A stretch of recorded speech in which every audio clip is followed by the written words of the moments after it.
मैंने अपने मुश्किल फैसले पर अमल करते हुए अपने सब इंस्पेक्टर को फौरी तौर पर अमृतसर भेजा। ये सब इंस्पेक्टर अगले रोज वहां से 2 खातून कांस्टेबलों को ले आया। महकमे में इन दोनों हट्टी कट्टी औरतों की शोहरत थी। सख्त से सख्त मुलजिमा भी इनके हाथों पहुंचकर पानी हो जाती थी। इनमें से एक की उम्र 45 के करीब और दूसरी की उम्र 30 के करीब थी। मैंने दोनों को समझा बुझाकर माई पठानी को इनके हवाले कर दिया। करीबन 1 घंटे बाद थाने के अकबी हिस्से से माई पठानी की मध्यम चीखों पुकार सुनाई देने लगी। हवालातियों की चीखों पुकार ने हमेशा मुझे अफसरदा किया है, लेकिन इस रोज ऐसा नहीं हुआ। मैं बड़े इत्मीनान से ये आवाज़ें सुनता रहा। कितनी अजीब बात थी। ये सफाक औरत कल तक अपने जैसी औरतों को अजियत पहुंचाकर खुश होती थी और आज इसकी अपनी जान पर बनी हुई थी।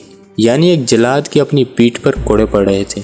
दोनों कांस्टेबलों ने माई पठानी पर करीबन 4 घंटे लगाए और जुबान खोलने पर मजबूर कर दिया। माई पठानी को मेरे सामने पेश किया गया तो वो थर थर काँप रही थी।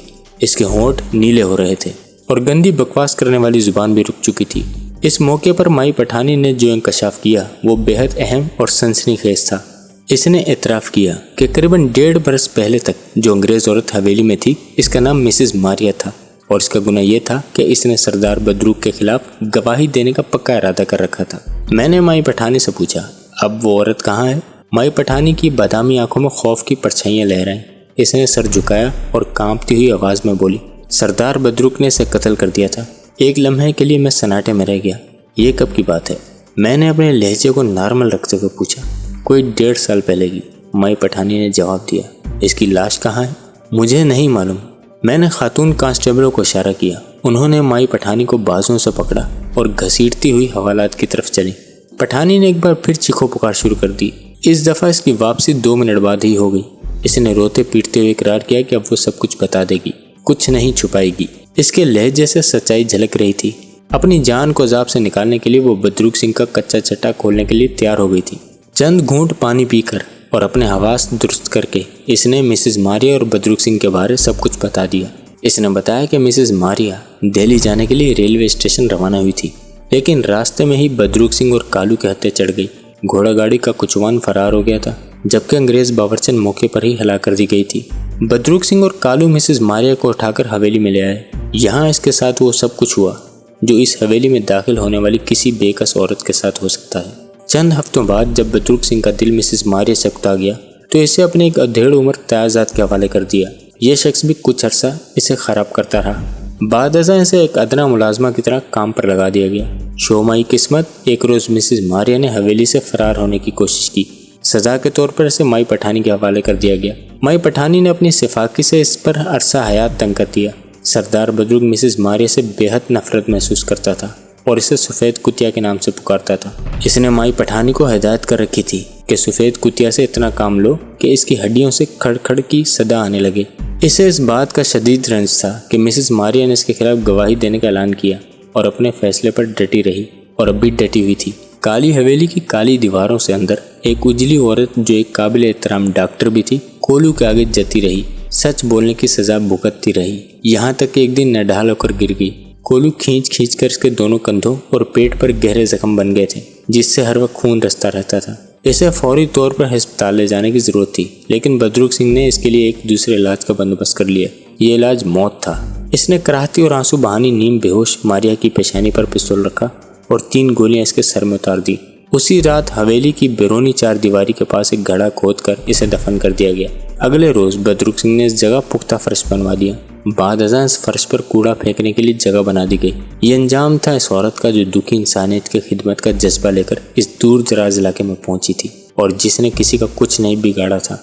माई पठानी की पूरी बात सुनने के बाद मैं अपनी जगह से उठ खड़ा हुआ। अब मेरे लिए एक लम्हा भी थाने में रुकना मुमकिन नहीं था। उस रात मैंने जालिंधर पहुंचकर डीएसपी दलजीत से रब्ता किया। वो इस केस के बारे में खुद को मुकम्मल तौर पर बाखबर रख रहे थे। मैंने टमानो की हवेली पर छापा मारने के लिए दलजीत साहब से पुलिस फोर्स तलब की। टमानो की हवेली पर छापा एक बहुत बड़ा रिस्क था, खास तौर पर इस वजह से कि बदरूक सिंह के ताल्लुकात एक बहुत बड़े वीआईपी शख्सियत से थे और इस शख्सियत ने कभी बदरूक सिंह को अकेला नहीं छोड़ा था। मेरा ख्याल है दलजीत साहब की जगह कोई दूसरा अफसर होता तो कभी मेरे मुतालबे पर कान न धरता, लेकिन दलजीत साहब जानते थे कि अगर मैं दावा कर रहा हूँ तो ज़रूर हवेली से कुछ न कुछ बरामद भी करूँगा। इनकी मज़ीद तसल्ली के लिए मैंने इन्हें माई पठानी के रूबरू कराने की पेशकश भी कर दी। वो मुतमईन हो गए। रात में छापे के इंतजामात मुकम्मल हो गए। अगले रोज मैं पुलिस फोर्स के साथ रंगकोट थाने पहुंचा। हमने अंधेरा फैलने का इंतजार किया और फिर घोड़ों पर सवार होकर 10-10 की 3 टोलियों में रोहतक चौकी की तरफ रवाना हो गए। दुश्वार गुजार रास्ते पर सफर करते हुए हम निस्फ शब के करीब रोहतक पहुंचे। हमारी पार्टी में 3 इंस्पेक्टरों, 4 सब इंस्पेक्टरों के अलावा एक फोटोग्राफर और एक अंग्रेज अफसर भी था। हमारी तीनों टोलियां रोहतक गांव के एक नवाही शमशान घाट में जमा हो गई। चांदनी रात थी, सर्दी की वजह से सांस धुआं छोड़ रहे थे। गांव के अंदर गलियों में ठठरते हुए कुत्तों की आवाज़ बुलंद हो रही थी। हमारी छापामार पार्टी ने अपने घोड़े शमशान घाट के अंदर ही बांधे, असला तैयार किए और हवेली की तरफ कदम बढ़ाए। इस पार्टी की क़यादत मैं कर रहा था। मेरी जीप में हवेली की तलाशी और बदरुख सिंह की गिरफ्तारी के वारंट मौजूद थे। ताहम ये उम्मीद नहीं थी कि बदरुख सिंह इन वारंटों को शराफत से कबूल कर लेगा। इस वक्त रात के 2 बजे थे जब हमने काली हवेली का बुलंद बाला दरवाज़ा खटखटाया। 2 मुसल्लह चौकीदारों ने हैरत से हमारी तरफ देखा। देखते ही देखते हवेली में खुलबली मच गई। चंद मिनट बाद बदरुख सिंह और उसके 2 भाई खुद दरवाजे पर आ गए। बदरुख की ख्वाबेदा आंखों में शोले नाच रहे थे और उसने गुस्सीले लहजे में पूछा, नवाज खान तुम इस यहाँ? मैंने तंजिया लहजे में कहा, हाँ बदरुख सिंह, तुम ठीक ही कहते हो। पुलिस की नौकरी बड़ी बुरी चीज़ है। 2 टके की खातिर बंदे को रात दिन जलील होना पड़ता है। अब देखो, ये भी कोई वक्त है घर से निकलने का। ये कहते हुए मैंने हवेली की तलाशी के वारंट इसके हाथ में थमा दिए। वो सर ता पैर कांप गया। एक लम्हे के लिए महसूस हुआ कि अपनी कमीज के नीचे से पिस्तौल निकालकर अंधाधुंध फायरिंग शुरू कर देगा, मगर फिर इसने अपने बेपनाह गुस्से पर काबू पाया। क्या बरामद करना चाहते हो मेरी हवेली से? इसने पूछा। जो बरामद होगा तुम भी देख लोगे, मैंने जवाब दिया। और अगर कुछ ना हुआ तो इसका अंजाम जानते हो? बड़ी अच्छी तरह। मैंने कदम बढ़ाए और बदरुख के मुसल्लह कारिंदों के दरमियान से गुजरता हुआ हवेली में दाखिल हो गया। छापामार पार्टी भी मेरे पीछे अंदर आ गई। मैंने बड़े नरम लहजे में कहा, बदरुख सिंह, जनाना में पर्दा करा दो। इसने एक आदमी भेजकर पर्दा करा दिया। मैंने एक सिख इंस्पेक्टर को 10 आदमी देकर हवेली के अंदर हिस्से की तलाशी लेने के लिए भेजा और खुद सीधा हवेली के पिछवाड़े सहन में पहुंचा जिसकी निशानदेही माई पठानी ने की थी। यहाँ जल्द ही हमें मतलूबा कूड़ेदान नजर आ गया। दरख्तों के दरमियान एक छोटी सी 4 दीवारी में गोबर और कूड़े क्रिकेट का ढेर लगा हुआ था। जब मेरी हिदायत पर हमले के 3 अफराद आहनियाँ तोड़े लेकर कूड़ेदान के पुख्ता फर्श की तरफ बढ़े तो मैंने सरदार बदरुख के चेहरे पर एक गहरा तारीख साया लहराते देखा। दफातन बदरुख का एक भाई बिजली की सी तेजी से मेरा हथौड़ा बरदार हवलदार की तरफ बढ़ा। एक सब इंस्पेक्टर ने फुर्ती से रिवॉल्वर निकालकर उसकी गर्दन पर रख दिया। रुक जाओ सरदार, कोई गैर कानूनी काम न करना, इसने सर्द लहजे में वार्निंग दी। इस वक्त तक हवेली के अंदरूनी हिस्से में जाने वाला सिख इंस्पेक्टर अपने अमले के साथ हवेली की छत पर पोजीशन संभाल चुका था। हवेली का हर फर्द इसके निशाने पर था। तलाशी तो सिर्फ बहाना थी। मैंने इसे मोर्चा जमाने के लिए भेजा था। पुलिस के जवानों ने पहले कूड़ादान तोड़ा, फिर कूड़ा हटाकर फर्श उखाड़ा। करीबन 1 घंटे की मुशक्कत के बाद वो फर्श के नीचे से एक इंसानी पिंजर निकालने में कामयाब हो गए। पिंजर के साथ सुनहरी बालों का गुच्छा पड़े थे। साफ जाहिर था कि ये किसी अंग्रेज औरत की लाश है। हमारे साथ मौजूद फोटोग्राफर ने धड़ाधड़ इंसानी ढांचे की तस्वीरें बना ली। मिसेस मारिया का बेगोरो कफन ढांचा देखकर दिल पर एक भारी बोझ सा महसूस हो रहा था। यकायक मेरी छठी हिस्से ने खबरदार किया कि कोई गड़बड़ हो गई है। मैंने चारों तरफ देखा। सरदार बदरुख सिंह कहीं नजर नहीं आया। सरदार बदरुख कहाँ है? मैंने चिल्लाकर पूछा। अमले में खुलबली मच गई। सब इधर उधर भागने लगे, लेकिन सरदार बदरुख कहीं दिखाई नहीं दिया। बदरुख सिंह के भाई बिल्कुल बेफिक्र नजर आ रहे थे। शायद अब भी इनका ख्याल था कि तमानों की आन बान पर कोई हर्फ नहीं आएगा। तमानों का ख्याल गलत था कि वो इस बार भी कानून और इंसाफ का मजाक उड़ाने में कामयाब रहेंगे। इन्हें हरगिज गुमान नहीं था कि मिसेस मारिया वाला केस संगीन रुख इख्तियार कर जाएगा। मिसेस मारिया की लाश की तस्वीरें जब अखबारों में शाया हुई और इस बदनसीब की पूरी कहानी मंजर आम पे आई तो हर शख्स का दिल दहल गया। हुक्मरान अंग्रेज थे और वो अपनी एक हम कौम के साथ ऐसा बेहमाना सलूक कैसे बर्दाश्त कर सकते थे? और वाकई ये सलूक नाकाबिले बर्दाश्त था। मिसेस मारिया का मजहब कोई हो, वो एक हमदर्द इंसान थी और इसकी दर्दनाक मौत ने हर शख्स का सर शर्म से झुका दिया था। बुरे शख्स पर जब कड़ा वक्त आता है तो हर सहारा साथ छोड़ जाता है। बदरुख सिंह के साथ भी यही कुछ हुआ। इसे सबसे ज़्यादा मान इसी वीआईपी शख्सियत का था जिसका जिक्र मैंने कहानी में कई दफ़ा किया है। लेकिन जब तमानों का जुर्म जाहिर होने पर इनकी मुखालफत का तूफान उठा तो ये वीआईपी शख्स भी बदरुख का साथ छोड़ गया। और ऐसा ही होना था क्योंकि ये वीआईपी भी अंग्रेज़ था। इसकी एक हम नस्ल के साथ बदरुख सिंह ने जुल्म की इंतहा की थी और वो अब भी इसका साथ ना छोड़ता तो कब छोड़ता। इस सहारे का टूटना था कि तमाने बुरी तरह बुखला गए। बदरुख सिंह का एक भाई तो हवेली से ही वैसे ही गायब हो गया। जबकि बदरुक सिंह और इसका मंझला भाई गिरफ्तारी से बचने के लिए भाग दौड़ करने लगे। गिरफ्तारी का खौफ बड़ी बुरी बला है। मैंने बड़े बड़े फन्ने खान लोगों को इस खौफ से आजिज आते देखा है। आदमी के लिए दिन का चैन और रात की नींद हराम हो जाती है। हर दस्तक पर डरता है और हर आड़ पर चौंक उठता है। इस अजियतनाक कैफियत का अंदाजा कुछ वही शख्स कर सकता है जो इस मुसीबत से गुजरा हो। करीबन 10-15 रोज इसी कश्मकश में गुजर गए। वो वस्त जनवरी की ओस से भीगी हुई खनक रात थी। मैं रंगकोट थाने में अपने कमरे में लेटा हुआ था। आतिशदान में लकड़ियां तड़ की आवाज से जल रही थी। दिन भर की थकन ने आंखें बोझल करती थी। मैं सोने ही वाला था कि संतरी ने दरवाजा खटखटाया। मेरे पूछने पर उसने बताया कि एक शख्स मुझसे मिलना चाहता है। कहता है कि मिलना बेहद जरूरी है। मैं खुद पर जबर करके लहाफ से निकल आया।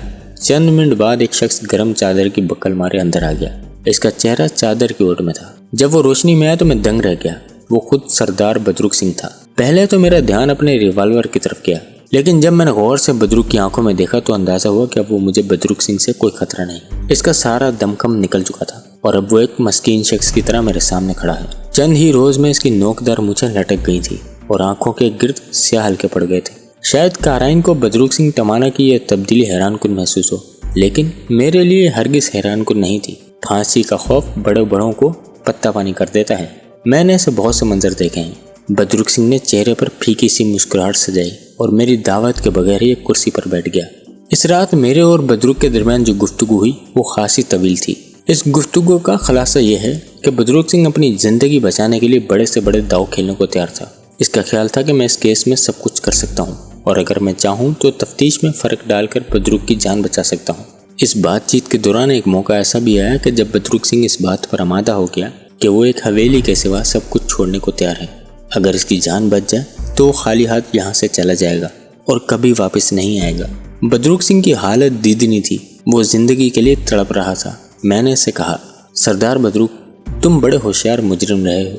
अपने बहुत से दूसरे जराइम की तरह तुमने अशफाक की कत्ल का कोई सबूत भी नहीं छोड़ा था। आज जबकि तुम इस जुर्म के साबित होने के बगैर ही फांसी के तख्ते तक पहुंच गए हो, क्या तुम एतराफ़ करोगे कि अशफाक को तुमने कत्ल कराया था? सरदार बदरुक बिल्कुल बेदस्तो पा हो चुका था। ये सोचकर कि शायद सच बोलने से मेरे दिल में इसके लिए रहम पैदा हो जाए, इसने एतराफ़ कर लिया कि वो अशफाक का कातिल है और ये कत्ल इसने कालू के जरिए करवाया था। मैंने कहा, बस बदरुक सिंह, मैं तेरे मुंह से यही सुनना चाहता था। अब मुझे इत्मीनान हो गया है कि मैंने तुझ पर सख्त से सख्त केस बनाकर और तेरी फांसी का इंतजाम करके तुझसे कोई बेइंसाफी नहीं की है। सदमे और खौफ से बदरुक सिंह का मुंह खुले का खुला रह गया। फिर इसका सारा वजूद लरजने लगा। वो घगिया कर बोला, नवाज खान, मुझ पर रहम करो, मैं दिल का मरीज हूँ। मैं ये सारी मुश्किलें बर्दाश्त नहीं कर सकूंगा। मैं तुम्हें मुंह मांगी कीमत दे सकता हूँ। बताओ, सिर्फ एक बार बताओ, तुम्हें क्या चाहिए? सिर्फ एक बार बताओ, क्या चाहिए तुम्हें? मेरा दिल चाहा कि इस जालिम शख्स से कहूँ कि वो मुझे अशफाक की चमकदार मुस्कुराहट वापस दे दे, इसकी मंगेतर यास्मीन की खुशियाँ वापस दे दे, और अगर ये भी नहीं दे सकता तो बाबे मीदे की बेटी की इज्जत और उसका बांगपन वापस दे दे। लेकिन मुझे मालूम था बदरुक सिंह इनमें से कोई चीज़ देने का अहल नहीं है, लिहाजा मैंने इसे कुछ नहीं मांगा। बस दरवाजे की तरफ देखकर इशारा किया। वहाँ मेरा सब इंस्पेक्टर मौजूद था। वो बदरुक सिंह का पीछा करते हुए यहाँ तक पहुँचा था और मेरी हिदायत का इंतजार कर रहा था। मेरा इशारा पाते ही इसने अंदर आकर बदरुक सिंह को हथकड़ी लगा दी। बदरुक सिंह की गिरफ्तारी के बाद अगले दिन जो दिन निकला वो बड़ा चमकीला और तरोताज़ा था। हर शय निखरी निखरी और जवान नजर आती थी। रोहतक पुलिस चौकी के दरवाजे पर खड़े होकर मैं बड़ी देर तक गली में आते जाते लोगों के चेहरे देखता रहा।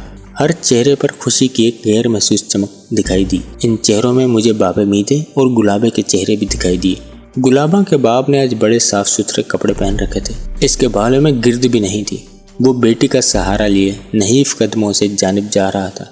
मुझे नहीं मालूम कहाँ जा रहा था और क्यों जा रहा था, लेकिन वो खुश दिखाई देता था। बाप बेटी को देखकर मुझे यकीन हो गया कि मैंने अशफाक का अधूरा काम अंजाम दे दिया है और उसकी कुर्बानी को रायगा नहीं जाने दिया।